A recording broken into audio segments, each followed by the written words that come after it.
Hello, everyone. What's good? This is Jonathan Mathis, the sports judge. What's up, everyone? Thank you.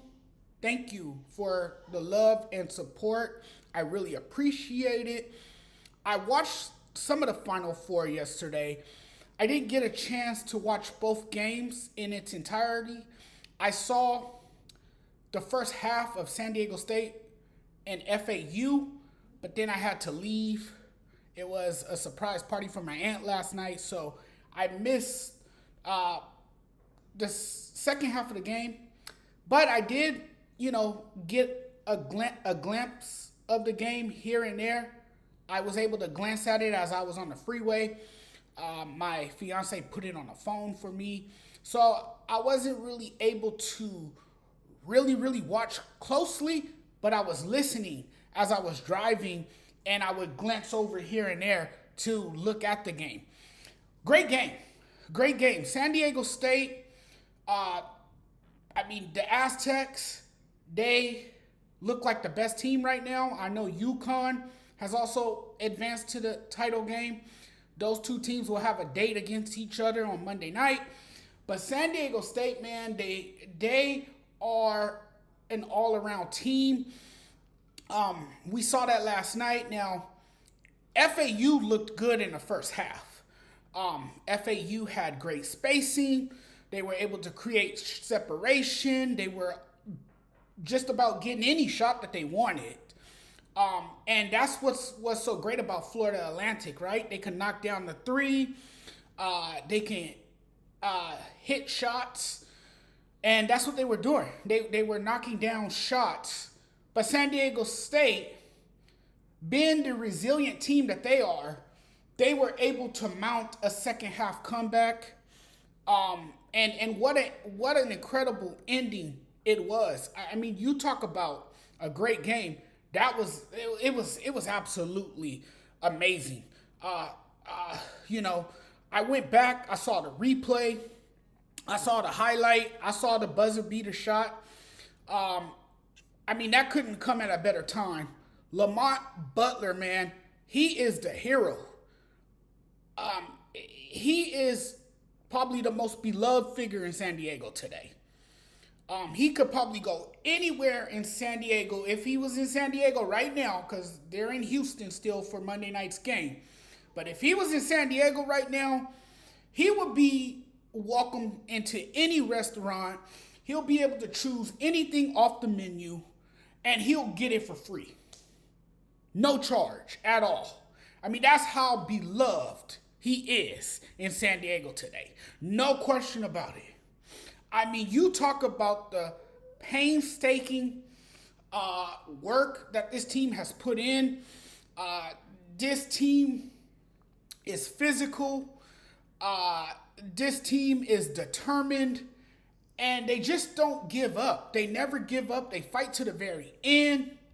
Even if they don't get off to a fast start, they find a way to get it done. And that's what San Diego State did. And San Diego State, they looked really good. And I'm riding with them to go all the way. I'm riding with them to go all the way. But Lamont Butler hit the shot of his life. That was a great dribble, by the way. That dribble, that final dribble, it allowed him to create space to get a good look at the basket, in which he did. And it could have gone either way, right? It could have gone either way. Had that shot not fallen in, it would have been heartbreak for San Diego State. And one team is going to feel the devastation. And unfortunately, it was FAU. They came very far. They came so close. And that's just devastating to end the season that way. But for San Diego State and Brian Dutcher's team, it's a feel of exhilaration. That's what it is. And you saw the delirium. The fans, that one shot sent those fans into delirium. It was a great. It's one of those shots that will go down in Final Four history. It's one of those shots that will go down in Final Four history. But, I mean, when you look at San Diego State, what do they do so well? They defend very well. They defend very well. They're a great second half team. They make those adjustments and they defend. Now, I'm sure that Brian Dutcher wanted his players to get more shots in the paint. You know, I think he wanted his team to dominate more in the paint. They were knocking down big shots. They were knocking down big shots when they needed to. They were knocking down outside shots. Bradley was knocking down shots from beyond the arc early to start the game. And, of course, you got Tramiel, who is that veteran leader on the team. He's overcome so much. He's endured so much through his life, overcoming so much tragedy. And you know, it's just a beautiful story for this Aztecs team. This Aztecs team from the Mountain West Conference has climbed the mountain, and they're almost to the mountaintop now. They're almost to the mountaintop. They need one more win, but that won't be easy. That won't be easy. All eyes will be on UConn as well, because let me tell you something. Dan Hurley's team is good. They're solid on both ends of the floor. They're a solid offensive team, and they're solid defensively.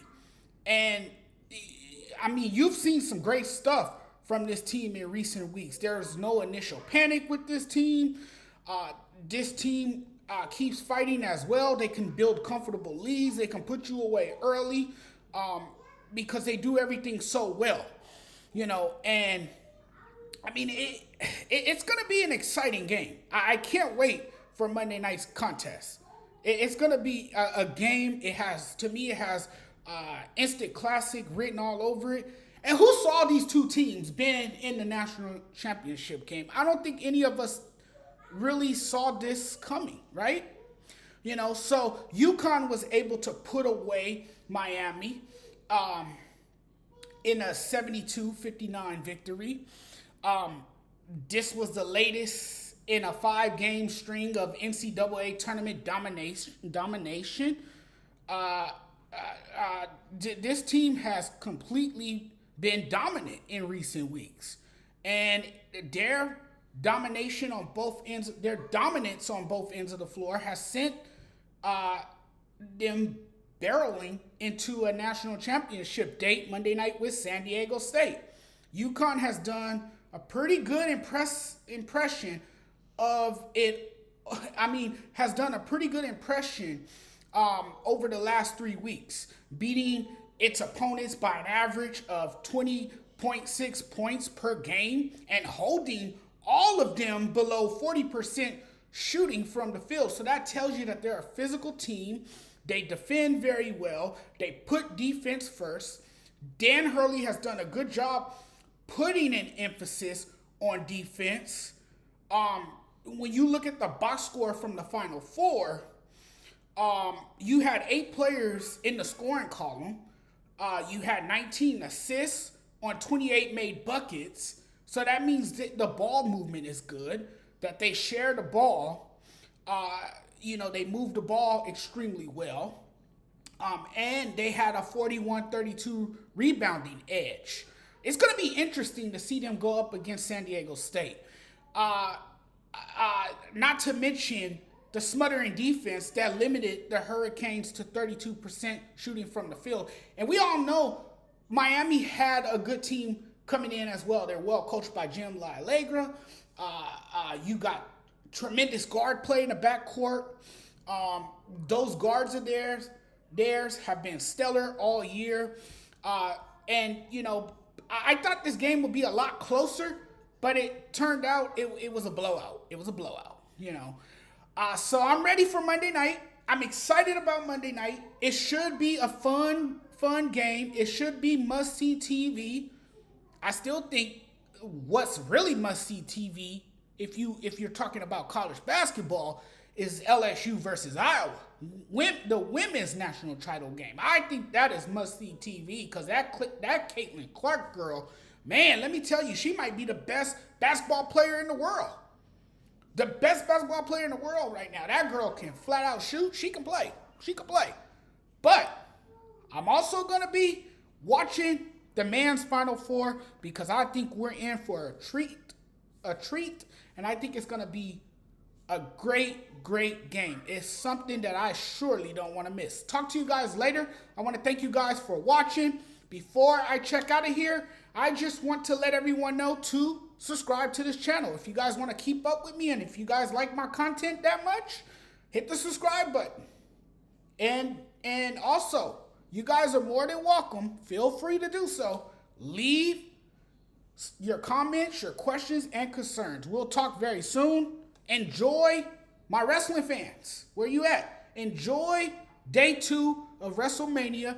There's plenty of NBA basketball today. There's a lot of baseball as we are still in opening week. There's a lot of games today. There's a lot on the schedule. So enjoy, sports fans.